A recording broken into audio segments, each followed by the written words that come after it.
Hello, good morning, good afternoon, whenever you're watching this. Hope you're all having a wonderful and blessed day. My name is Jeremiah Ruiz. I am your host, and this is a sports podcast. And today we'll be coming NFL championship round and Super Bowl predictions, Tom Brady goes retirement, and some NFL coaching hirings and potential hirings, and much more. So let's get into it with the first game of the San Francisco 49ers versus the Philadelphia Eagles in a score of 31-7 going to Philly. With Jalen Hurts going 15 for 25, 121 yards passing, and 39 yards rushing with one rushing touchdown on the ground. Damn, man. I had San Francisco winning this game because I thought they were the better team offensively, defensively, and special teams wise. I thought they would give Philly a good run for their money, especially since I didn't see Jalen Hurts play a good defense like San Fran. I mean, they played Dallas, but Dallas and San Francisco's defense are totally different. They're not totally different, but San Francisco is a whole nother level than Dallas's defense, in my opinion, watching them. And even when you look at the stats and you saw the game, the Eagles didn't do much crazy things offensively. It's just the 49ers gave up 3 fumbles. They had 11 penalties for 81 yards. And the Eagles were able to do 3 things. They dominated time of possession with 37-26 to the Niners 22-34. They ran the ball like they want to, and they got points on most of their possessions. They had the ball and capitalized on turnovers, and the defense played phenomenally against that Niners offense, which was devastating because when you lose your third string quarterback to a torn UCL in his elbow and his throwing arm, and then the fourth string quarterback gets a concussion, and you have CMC throwing balls, you're not going to have a good time. Simply as that. But not even to say, like, it was still embarrassing because even that amazing 49ers defense we were all talking about being number one, being possibly a historic defense, gave up 31 and had too many penalties, extending the Philadelphia drive, and Eagles going down the field and scoring because of those penalties.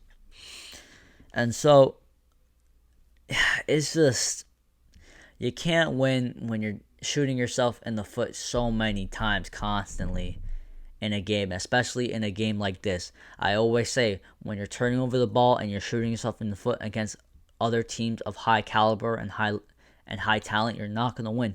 Especially with a Philly team that is stacked from bottom to top everywhere. You're just not going to win against those teams doing all that stuff. And you need a quarterback, obviously. Like, it's really the injury just caught up with San Fran, honestly. Like, when you lose Trey Lance early in the season, then you lose Jimmy G mid-season, and then your third string quarterback, rookie quarterback, Mr. Irrelevant, the last pick in the draft, goes down in the NFC Championship. And then even though Josh Johnson didn't do much, even the fourth string quarterback had a concussion, forcing Brock Purdy to go back out there, and even having CMC throw balls. You're not going to win like that. You need a quarterback to win you these big time games. And it's just unfortunate because I feel like San Francisco is always dealing with injuries in important moments of their season or key moments. It's just a shame. They're always a good team, but they have bad luck, I guess. But overall, it was a good season for San Fran. I think they'll be back next year. They're still on a rookie contract. They're going to trade Jimmy G, I would guess, to Indianapolis, to the Colts. But yeah, nothing but bright things for them in the future. But yeah, injuries just caught up to them, and they didn't come prepared to play on that Sunday. And the Eagles looked way more prepared, and they capitalized on the 49ers' mistakes. And yeah, I mean, you just can't do much. You can't say much more about that because the Eagles, I really didn't think the Eagles played that good, which is scary to think because they didn't even play their best. So it's going to be even crazy to see what they're going to do on the Super Bowl because if they play great, they play pretty good defensively. Well, not great, good is an understatement. They play great. But if they are fully clicking, I think that team's is unstoppable. If they click offensively and defensively, It's going to be interesting to watch if they could do that on Sunday, but we'll see. Speaking of the other team that's in the Super Bowl, Chiefs versus Bengals on the score of 23-20. Joe Burrow going 26 for 41, 270, one touchdown, two picks. Not very good. And Patrick Mahomes going 29 for 43, 326, and two touchdowns, no turnovers. Ah, man, I went 0-2 this week. But, Joe Burrow played decent. He didn't play good. He played decent. You can't throw those two costly picks. And when I was watching the game, I was like, why are you throwing that ball into double coverage? Like, both his picks were, I was like, what the hell are you doing, man? Like, you gotta be better than that. You can't afford to have those two picks in those moments of the game, especially with Patrick Mahomes on the other side, which I doubted on one. I thought on one leg Patrick was not going to be better than Joe Burrow, but like I used to do with Tom Brady all the time, I doubted his greatness.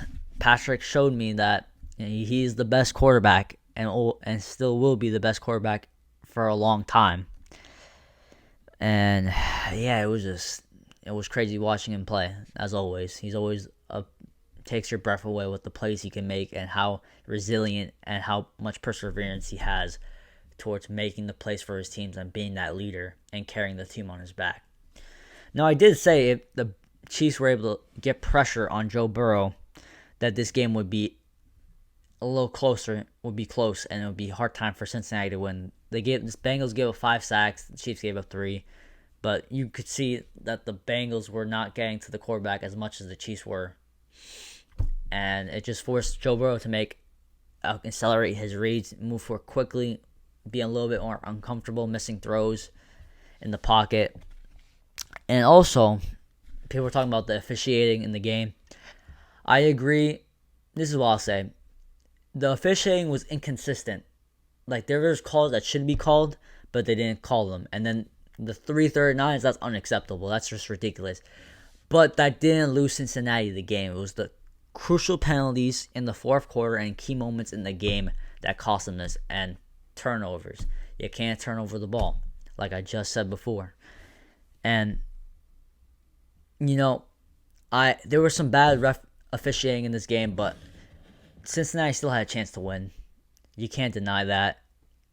And look, I can give you like 3 examples. Mike Hilton, pass interference. Eli Apple, holding, extending their drive. Joseph Osai, unnecessary roughness. Hitting Patrick Mahomes when he's out of bounds and getting them closer to the field goal range. You can't do those costly penalties in the fourth quarter when you're trying to make a comeback and trying to get another chance at winning. And the Bengals had the ball. That's the thing. The Bengals had the ball and they had holding calls that pushed them back and they gave up sacks. So overall, the better team won that day. And I thought the Bengals would win because I thought they would run the ball better. They didn't do much of that. The Chiefs actually dominated the run, which I was like, that's gonna, if you got the Chiefs running the ball well and then have Patrick Mahomes passing well, yeah, you're not gonna win the game. And I thought they had the better weapons. And even then, Patrick Mahomes, when all his receivers were going down, Kadarius Toney, Juju, Mecole Hardman down, 3 of his top weapons down, and he used Marquez Valdez-Scantling and got him 100+ yards and a touchdown. Man's amazing. Mahomes just gets it's like Tom Brady when he had like Danny Amendola, Julian Edelman getting those, or Chris Hogan getting those receivers good yardage, to just enough to win the game. And so, yeah, the better team won.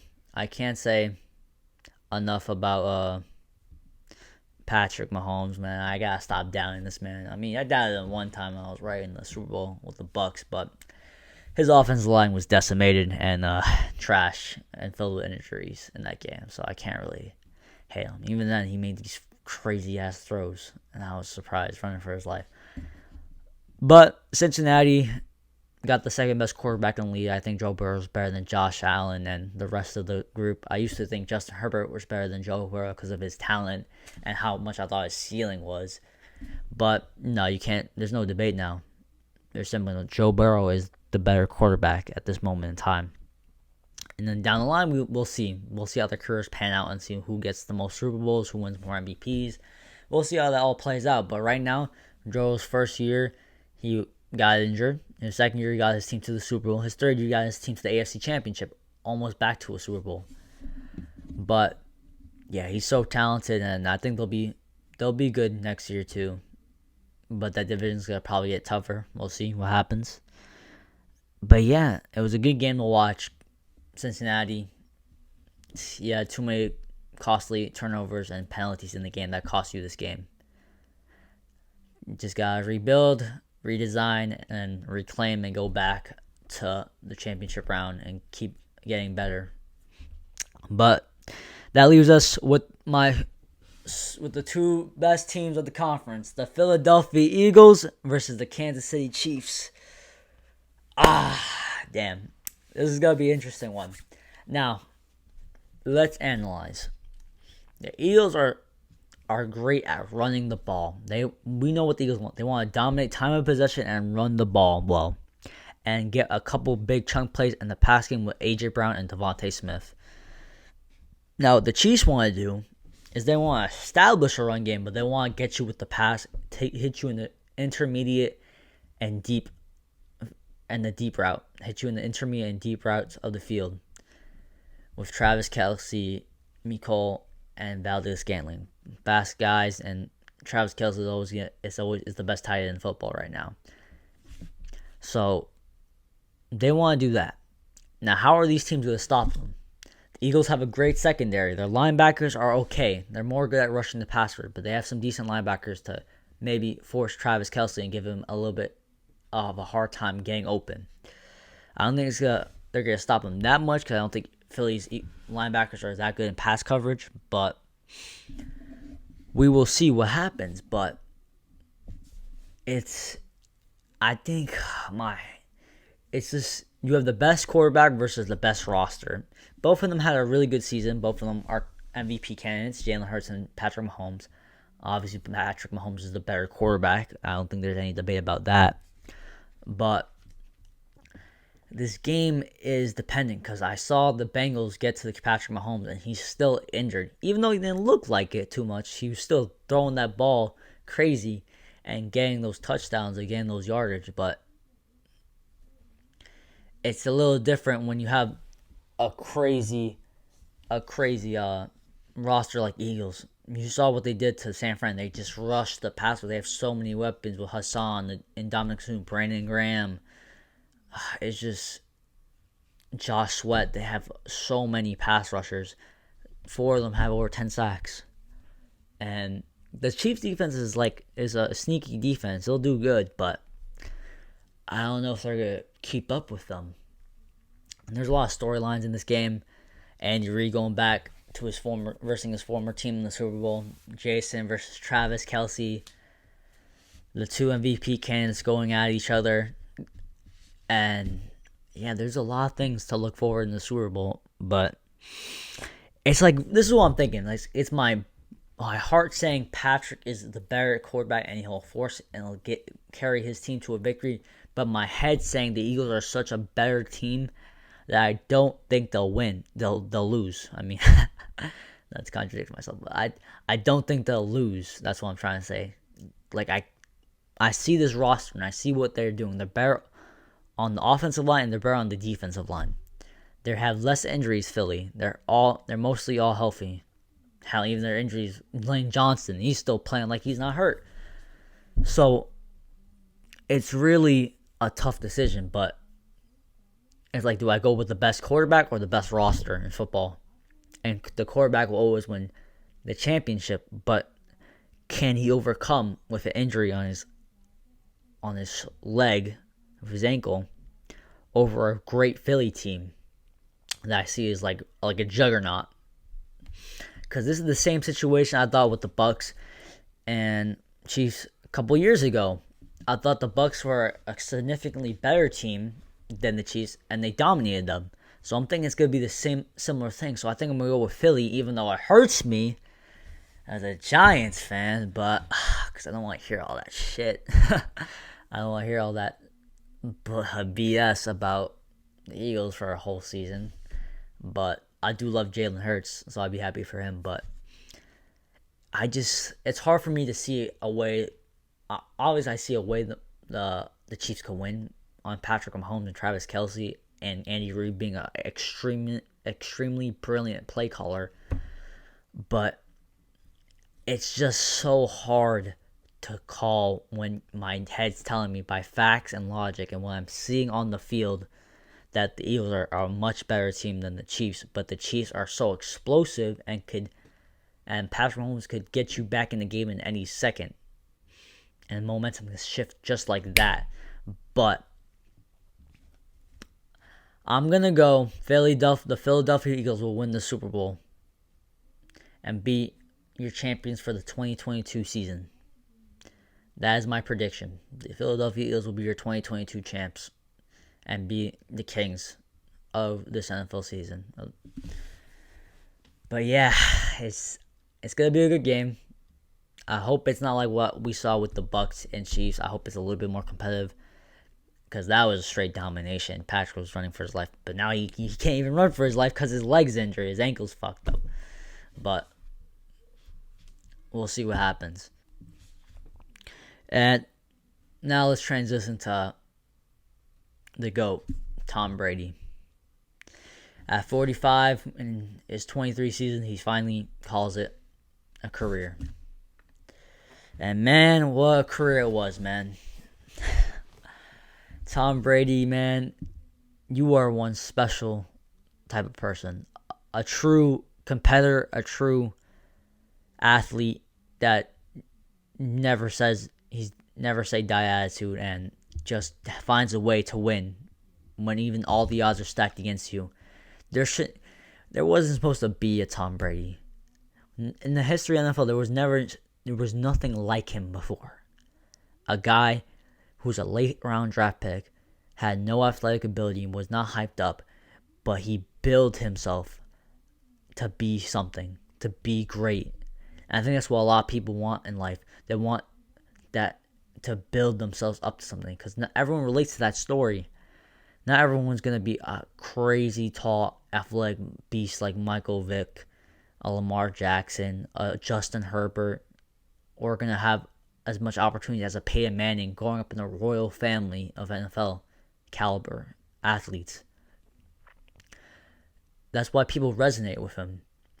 He's what people aspire to be, to want people that everyone gets looked down upon, and then they rise up to the challenge and rise up to exceed expectations, exceed what the label they put on you is, and exceed what they think you are limited to.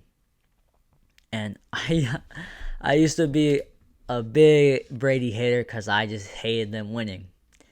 I hated the New England dynasty. I was like, oh, I'm sick and tired of seeing the Patriots in the Super Bowl every year. And I mean, I was happy that we beat them in the Super Bowl twice because, Giants, baby, Eli Manning. But I'm getting sidetracked and all. But now, as I got older as a fan, I just want to appreciate greatness. I was rooting for him even this year because I appreciate the greatness. I want to see him extend his legacy and show that there's no doubt about it. This guy is the definitive GOAT.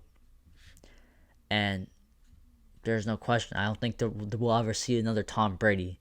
There'll be people like Patrick Mahomes and Aaron Rodgers who are super talented. But to win 7 Super Bowls, that takes a lot of things to happen right. And you need a special player like Tom Brady to make that happen. Granted, he won 3 straight Super Bowls and didn't win another for 10 years. And then in 2014 to 2020, he won it every other year, basically, cementing his legacy. Because it was lucky if you get 2 Super Bowls. Most people only get 1, and most players don't even win a Super Bowl. So to get 7 is crazy. He has more rings than Michael Jordan in basketball. And I think it's harder to win a Super Bowl than an NBA championship, honestly, because there's only one game you play. 1 round, 1 elimination. In basketball, there's multiple games. And so I just want to thank Tom Brady for what he's done for the sport and making up my childhood and seeing his greatness. And it's been a privilege to watching him grow as a player and watching him play as I grow up. And he inspires, I bet he still inspires most people to this day listening to his story. If you haven't seen his story, please watch a documentary about it. It's incredible.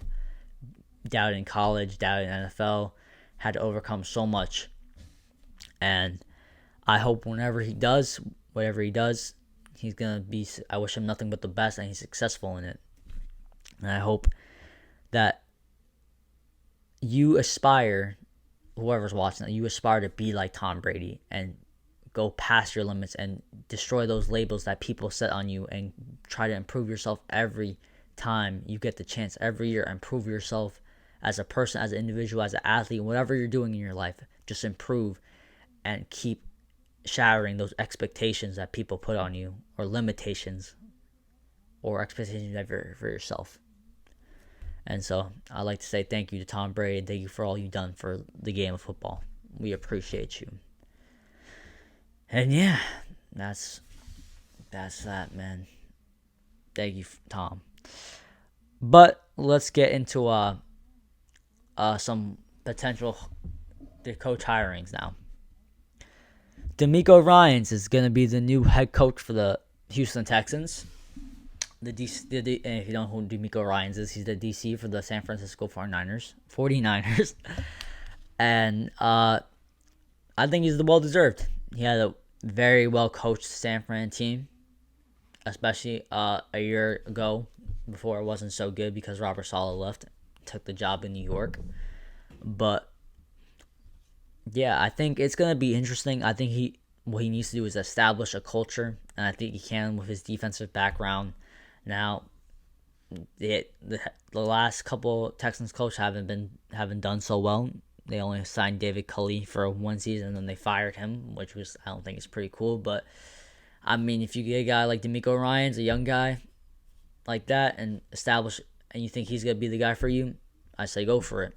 I think he can definitely build a culture and build a system in 3 years, hopefully. But he has a 6-year contract, so he has a lot of time to build up this Texans team, and they have a lot of draft capital, and I think they have some good talent around them. They're gonna get some good talent in that team. So to build that team to get back to the playoffs like it was with Deshaun Watson, DeAndre Hopkins, and J.J. Watt. But we'll see. We'll see what happens with that. But I think it's a good hire overall. I don't know how even though the Texans are not really a great team, I think he might make their defense a lot better. And they don't have a crazy quarterback, but I think Davis Mills is solid. And he could do some things. I think he's give you consistency and balance while you're building up this team and trying to grab. Hey, they might draft a QB. They might trade for a QB the number 1 spot, or they might just draft C.J. Stroud. But who knows?